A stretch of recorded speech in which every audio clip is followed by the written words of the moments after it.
الوقت.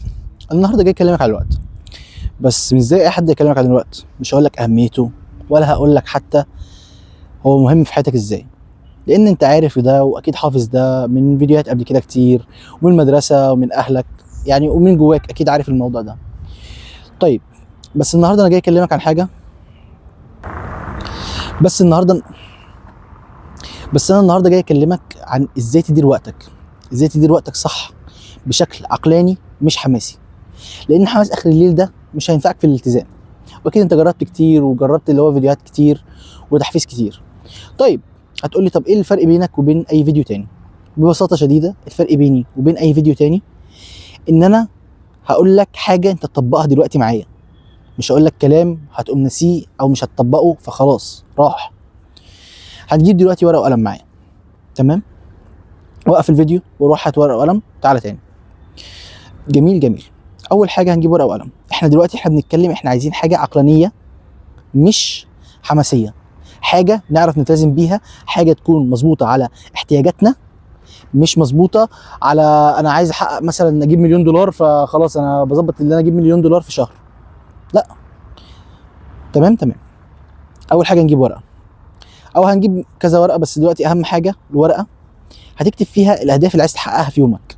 انا مثلا يومي هتعمل اقل نشاط، ده النشاط ده هدف، ده حاجه انت بتعملها في يومك، يعني هتحدد الانشطه اللي انت عايز تعملها في يومك، زي مثلا الصلاه، الاكل، الجيم، المذاكره، مثلا انا يعني هكلمك عن نفسي والتصوير.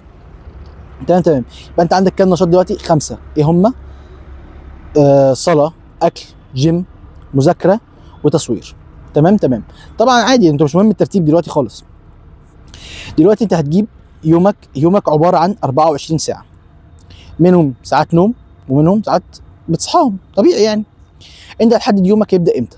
الافضل ان انت تبداه قبل الفجر بنص ساعه. ازاي؟ انت هتصحى قبل الفجر بنص ساعه، هتاخد دش، هتنزل صلاه الفجر، تطلع تبدا تنفس او تبدا يومك. جميل جميل. مثلا ده افضل حاجه، بس انا برضو بقول لك على حسب احتياجاتك، مش عايزين حاجه حماسيه، عايزين حاجه عقلانيه بسيطه، على الاقل في الاول تديك التزام، بعدين تعلمك الالتزام، بعدين انت تبدا ايه؟ تطور وتزود. جميل جميل. فاول حاجه قلنا هنحدد النشاط بتاعك، النشاطات اللي انت عايز تحققها في يومك. حددنا النشاطات، جميل جدا. هنحدد بقى لكل نشاط كده، كل جنب نشاط هتكتبه جنبه الساعات اللي محتاجها. يعني مثلا انت محتاج تذاكر 6 ساعات، برضه هنحسبها بشكل عقلاني.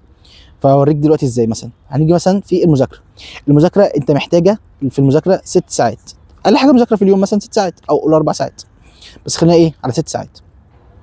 6 ساعات دول انت محتاج فيهم بريك بين كل واحده وواحده نص ساعه، فالست ساعات دول عليهم ساعه ونص تانية.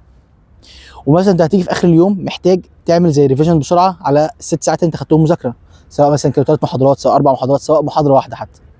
فانت تيجي ساعه بالليل، يبقى كده انت عندك 6 ساعات، وساعه اللي هي مراجعه، ادي كده 7 ساعات، وفي ساعه ونص بريك، يعني كده 8 ساعات ونص. انت كده محتاج للمذاكره بس، بند المذاكره بس معاك ب 8 ساعات ونص. نقول مثلا انت هتاكل 3 وجبات، كل وجبه نص ساعه.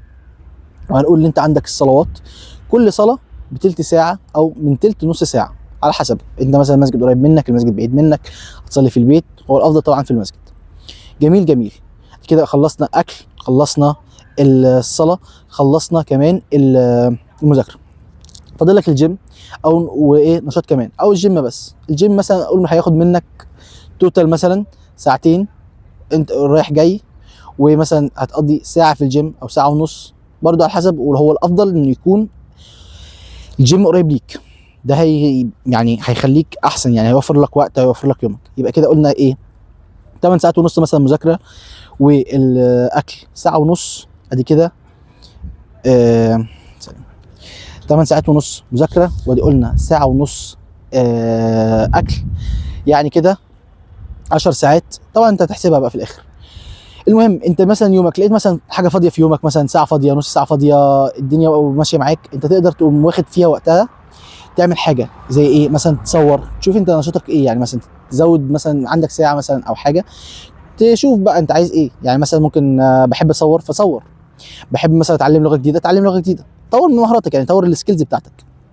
جميل جميل. كده احنا عملنا ايه؟ كده احنا عملنا جدول، او كده عملنا جدول احنا ازاي هنمشي. طبعا انت بقى تقسم بقى، انت عندك النشاطات دي، انت عارف انت خلاص كده ايه يعني كل حته محتاجه قد ايه، فانت نظمهم. اكيد انت مش هتحط وجبات الاكل كلها ورا بعض، مش هتحط الصلوات كلها ورا بعض، فاهم؟ فهو بين بقى الصلوات وبين وجبات الاكل هنفضل نملي اليوم بتاعنا. ويا ريت وجبات الاكل ما تبقاش جنب بريك، يعني حاول تاخد وجبات الاكل دي كبريك، فاهم؟ بس كده ايه، عملنا الجدول الحمد لله. طيب انا مشكلتي مش في اعمال الجدول، انا عندي جداول كتيره معموله والله وزي الفل، بس انا ما بلتزمش عليها. هقول لك بسببين. سبب واحد ان انت فكرت فيها بشكل حماسي وعملتها بشكل حماسي ويعني شرب جدا، فده برضه هيضيعنا زي ما ايه، زي ما قلنا في الاول.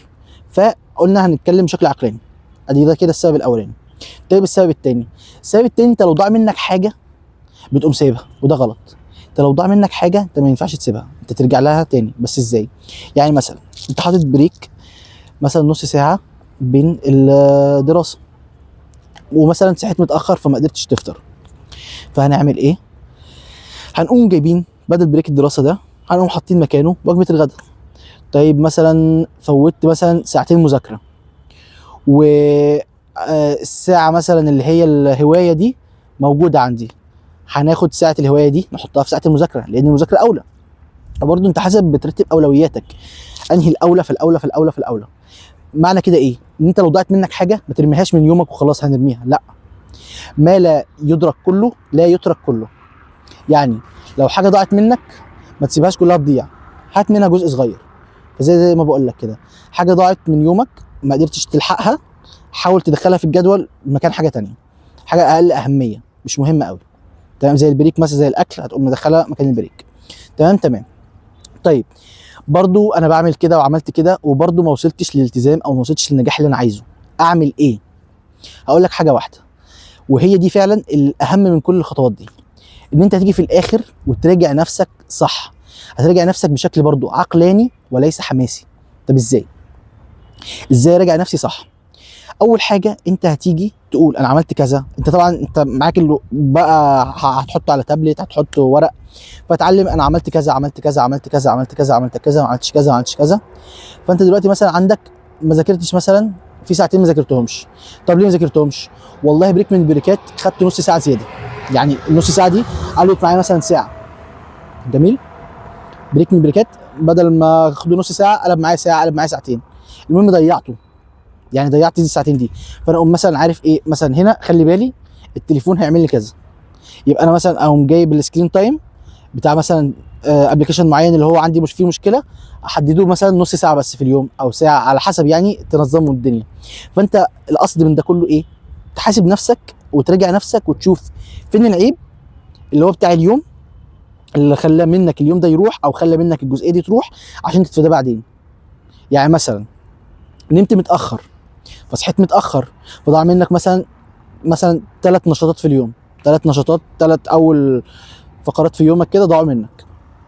فنيجي بعد كده ايه؟ لا انا لازم انام بدري، حتى لو ما خلصتش اليوم لازم انام بدري عشان اصحى بدري عشان الحق اليوم الجديد. تمام. يبقى كده احنا ايه عملنا ايه؟ عشان ملخص سريع في اللي ده كله. اول حاجه اتكلمنا مع نفسنا بشكل عقلاني، عرفنا احنا عايزين ايه بجد في يومنا. تاني حاجه حددنا جدول بشكل برضو عقلاني عن الحاجات اللي احنا عايزينها. يعني ازاي حددنا؟ اللي هو قلنا عايزين نعمل في الوقت كذا والوقت الفلاني كذا والوقت الفلاني كذا، يعني من الاخر عملنا جدول. بعد الجدول ده حاجه ضاعت مننا بدلناها بحاجه اقل اهميه عشان نلتزم. رابع حاجه قعدنا نحاسب نفسنا اول باول وبنراجع نفسنا، بنشوف في الاخر اليوم خالص احنا حققنا الشرط ده ولا حققناهوش، بحيث ان احنا بعد كده نتطور اكتر واكتر. تمام. طيب كده يكون معاك الخطه السحريه لاي التزام. دلوقتي انت معاك جدولك، معاك النشاطات اللي انت عايز تعملها، معاك الاهداف اللي في يومك. طيب بعدين انت مثلا النهارده ضيع منك وقت او الجدول ما ظبطش، بكره هيظبط، بعده هيظبط، بعده هيظبط. طالما انت بتحاسب نفسك وبتراجع نفسك اللي هي اهم خطوه دي اللي قلت لك عليها، فان شاء الله هيظبط. وبس كده. ولو عجبك الفيديو حط لايك وفولو عشان ان شاء الله نكمل على المحتوى، وان شاء الله دايما افيدكم. سلام.